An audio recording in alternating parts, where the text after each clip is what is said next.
I'm serious. This one time racism saved my life, man. I was on a plane. I was coming from overseas, and I don't know how this guy got a machine gun on the plane, but he stood up, man. He said, "Everybody, get on the fucking ground. Nobody look at my face." I started freaking out. Because he was Chinese, I was like, why is he talking like that?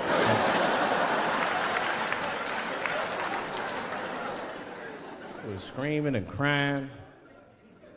I was the only brother on the plane. Well, I thought I was the only brother. I looked over, there was one other black dude. He was from Nigeria. I looked over at him, he was looking right in my face, man. He didn't say two words to me, he just looked at me, he was like...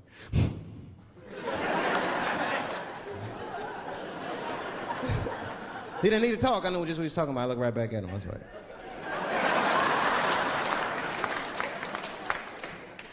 Some white dudes on the front of the plane seen us, they were like, "Oh my God. I think those black guys are gonna try to save us."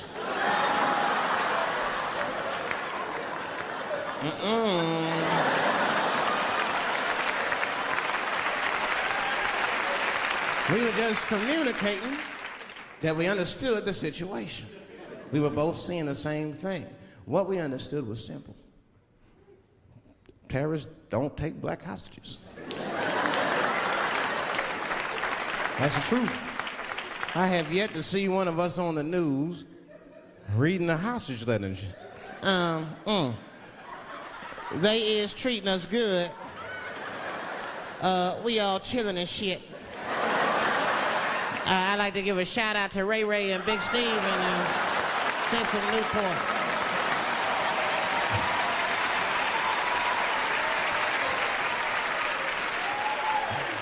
You're not gonna see it. Terrorists are smart. They know what they're doing there, you know. They terrorists. They know black people's bad bargaining chips.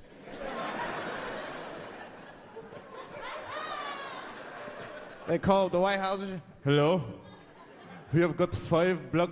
Hello?"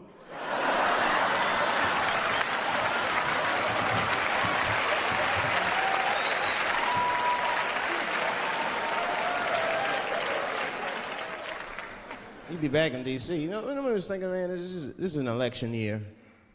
I'm gonna ask you, you're a white guy, do you know who you're voting for yet? Don't know, do you? Now, you see that? You see what just happened here? Let me tell you something. That is a cultural thing.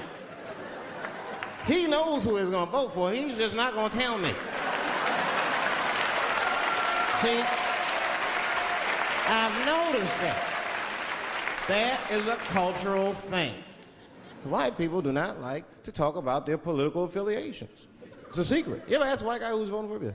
"Hey, Bob, who are you going to vote for?" Dave, whoa. Well, take it easy now. Take it easy. So anyway, I was fucking my wife in her ass, right? And I mean, it was something else. Yeah, but who are you voting for? Dave, come on with the voting. I'm trying to tell you about fucking my wife, you're asking me all these personal questions. They don't like to divulge that information because it matters to them. Black people talk about that shit. Black people will openly talk about politics. Black people will openly talk about beating up politicians and shit. If I see George Bush, I'll kick his motherfucking ass for cutting my Medicaid. Okay, you don't say it. Why would we just say it?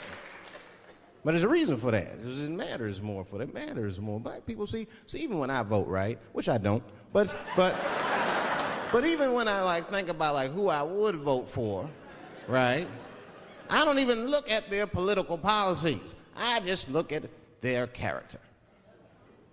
You know what I'm saying now? You gotta read, no, I'm serious. You gotta read between the lines.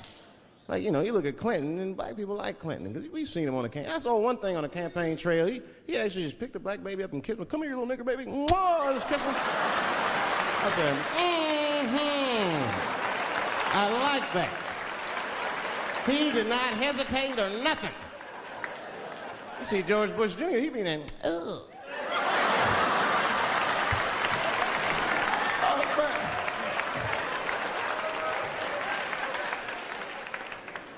Like, say, I'd never vote for George Bush Jr., but I don't know George Bush Jr.'s politics.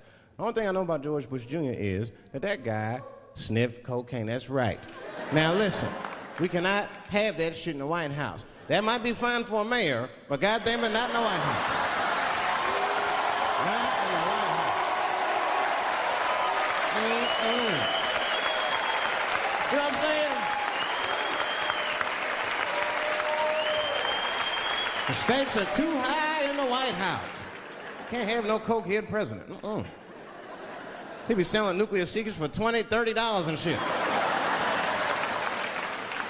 He'll be in meetings embarrassing America. Come on. Sign the treaty, baby. I suck your dick. Like, what the? Mr. President. Like, Mr. President, that is not how we do business here, sir.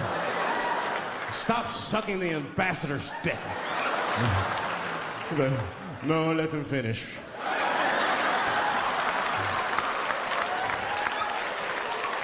I will sign the treaty. There will be peace in Israel finally. I'd vote for Clinton again if I could. At least it's always better.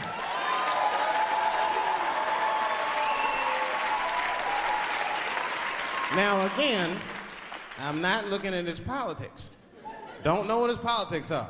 I'm just looking at his behavior. I understand that kind of behavior. I know a lot of dudes with them shortcomings. Weed-smoking fornicators. There's a lot of them. I mean, come on now. Let's be honest. Let's be honest. Bill Clinton was not the first president to do what he did. Now, let's think back for a minute. Remember a guy named Kennedy, John F. Kennedy? Remember him? He fucked Marilyn Monroe. Matter of fact, him and his brother Bobby fucked Marilyn Monroe. And history doesn't talk about that much. You know why history doesn't talk about that much? Because those two pages in history are stuck together. They was getting it on. They were getting it on. I seen the tapes. Remember the tapes? She'd be singing on there. See this party, stressing them out. Happy birthday,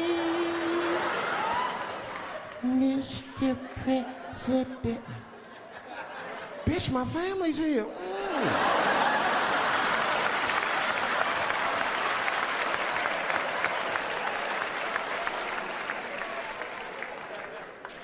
Clinton did the same thing, but he didn't do it like that.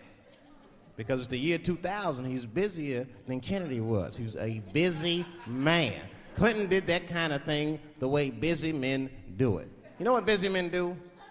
They fuck who's close to them. I can tell that's what Clinton was up to. It looked like he just stuck his head out the office door and shit. Oh, boy. You, come here.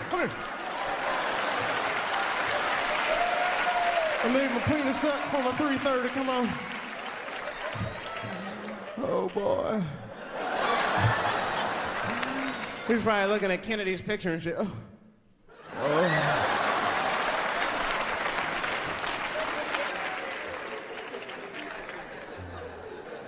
And then to top it off, he